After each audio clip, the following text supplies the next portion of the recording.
ਇਹ ਬਿਹਤਰ ਹੈ ਮੇਰੇ ਵਾਸਤੇ। ਮੈਂ ਤਾਂ ਸਮਝਣਾ ਅੱਗੋਂ ਲੋਕਾਂ ਦੇ ਆਪਣੇ ਖਿਆਲਾਤ ਲਹਿਦਾ ਨੇ। ਬਾਅਦ ਲੋਕ ਕਹਿੰਦੇ ਨੇ ਜੇ ਸਰਨ ਜਿਹਨੂੰ ਹੋਵੇ ਬਰਕਤ ਵਾਲਾ ਡੰਗਰ ਹੁੰਦਾ। ਮੈਂ ਤਾਂ ਕਹਿੰਦਾ ਕੋਈ ਬਰਕਤ ਨਹੀਂ। ਇਹ ਤਾਂ ਜਾਨਵਰ ਨੂੰ ਤਕਲੀਫ ਹੈ, ਜਿੰਨੀ ਮਰਜ਼ੀ ਦੇ ਲਓ। ਆ ਬੰਦੇ ਦੇ ਆਪਣੇ ਗੋਡਿਆਂ ਨੂੰ ਤਕਲੀਫ ਉਹਦੇ ਭੱਜਦੇ ਨੇ ਬਹਾਵਲਪੁਰ ਤਾਂ ਕਿੱਥੋਂ ਤੱਕ ਵੀ ਸਾਨੂੰ ਯਾਰ ਆਹ ਪ੍ਰੋਬਲਮ ਆ। और तकलीफ है भी कि अस्सलाम वालेकुम। मैं डॉक्टर वकास वाहिद वेटनरी क्लिनिक हासिलपुर से। ये आप गाय इस वीडियो में देख रहे हैं, इसको है सरन का मसला।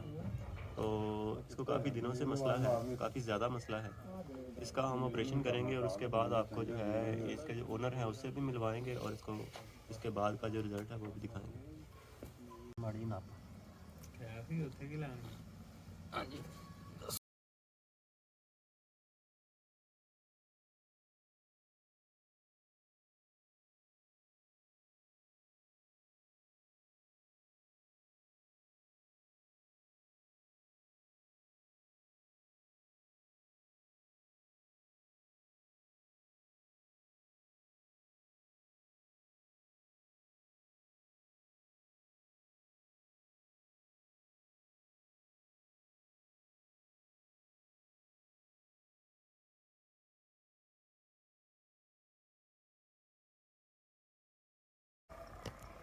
अस्सलाम वालेकुम। ऑपरेशन हमने कर दिया है गाय का और ये गाय के ओनर हैं। चाचा जी की नाम है ਤੁਹਾਡਾ? ਮੁਹੰਮਦ ਅਫਜ਼ਲ ਮੁਹੰਮਦ ਅਫਜ਼ਲ। ਕਿਹੜੀ ਜਗ੍ਹਾ ਤੇ ਰਹਿੰਦੇ ਹੋ? 10 ਫੋਰਡ ਬਾਅਦ 10 ਫੋੜਵਾ। ਗਾय ਨੂੰ ਕਿੰਨੀ ਦੇਰ ਦਾ ਮਸਲਾ ਸੀ? ਤਕਰੀਬਨ ਸਾਲ ਤੋਂ ਮੇਰਾ ਖਿਆਲ ਉੱਤੇ ਹੋ ਸਕਦਾ। ਤਕਲੀਫ ਚ ਸੀ ਕਾਫੀ। ਹਾਂਜੀ ਆਪਰੇਸ਼ਨ ਸਹੀ ਹੋ ਗਿਆ? ਸਹੀ ਹੋ ਗਿਆ ਬਿਲਕੁਲ ਮੁਤਮਈਨ ਹੋ ਤੁਸੀਂ? ਮੁਤਮਿਨ ਬਿਲਕੁਲ ਮੁਤਮਿਨ।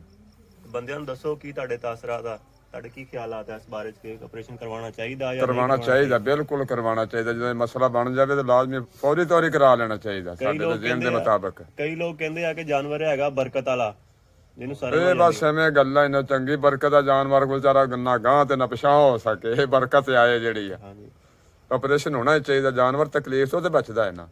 ਹੁਣ ਕਿੰਨੀ ਤਕਲੀਫ ਅਸੀਂ ਨਾ ਬਾਹਰ ਖੜਨ ਜੋਗੇ ਨਾ ਬਾਹਰ ਖੜ ਕੇ ਪਾਣੀ ਡਾਹ ਸਕਨੇ ਆ ਤੇ ਹੁਣ ਅੱਲਾ ਖੈਰ ਕਰੇ ਛੱਡੀ ਆ ਬਿਲਕੁਲ ਠੀਕ ਗਈ ਅੰਦਰ ਮਾਸ਼ਾਅੱਲਾ। ਹਾਂ ਤੇ ਮੇਰੇ ਦੇ ਖਿਆਲ ਦੇ ਮੁਤਾਬਕ ਇਹ ਆ ਵੀ ਆਪਰੇਸ਼ਨ ਕਰਾ ਹੀ ਲੈਣਾ ਚਾਹੀਦਾ ਸ਼ੁਰੂ ਤੋਂ ਹੀ। ਹਾਂਜੀ ਜਾਂ ਪਤਾ ਲੱਗੇ ਵੀ ਇਹਨੂੰ ਮਸਲਾ ਬਣਿਆ ਹਾਂਜੀ ਉਦੋਂ ਡਾਕਟਰ ਨਾਲ ਰਾਬਤਾ ਕਰਕੇ ਉਹਦਾ ਆਪਰੇਸ਼ਨ ਕਰਵਾ ਲਓ। ਬਿਲਕੁਲ ਇਹ ਬਿਹਤਰ ਹੈ ਮੇਰੇ ਵਾਸਤੇ। ਮੈਂ ਤਾਂ ਸਮਝਣਾ ਅੱਗੋਂ ਲੋਕਾਂ ਦੇ ਆਪਣੇ ਖਿਆਲਾਤ ਲਹਿਦਾ ਨੇ। ਬਾਅਦ ਲੋਕ ਕਹਿੰਦੇ ਨੇ ਜੇ ਸਰਨ ਜਿਹਨੂੰ ਹੋਵੇ ਬਰਕਤ ਵਾਲਾ ਡੰਗਰ ਹੁੰਦਾ। ਮੈਂ ਤਾਂ ਕਹਿੰਦਾ ਕੋਈ ਬਰਕਤ ਨਹੀਂ। ਇਹ ਤਾਂ ਜਾਨਵਰ ਨੂੰ ਤਕਲੀਫ ਹੈ, ਜਿੰਨੀ ਮਰਜ਼ੀ ਦੇ ਲਓ। ਆ ਬੰਦੇ ਦੇ ਆਪਣੇ ਗੋਡਿਆਂ ਨੂੰ ਤਕਲੀਫ ਉਹਦੇ ਭੱਜਦੇ ਨੇ ਬਹਾਵਲਪੁਰ ਤਾਂ ਕਿੱਥੋਂ ਤੱਕ ਵੀ ਸਾਨੂੰ ਯਾਰ ਆਹ ਪ੍ਰੋਬਲਮ ਆ। और तकलीफ है भी कि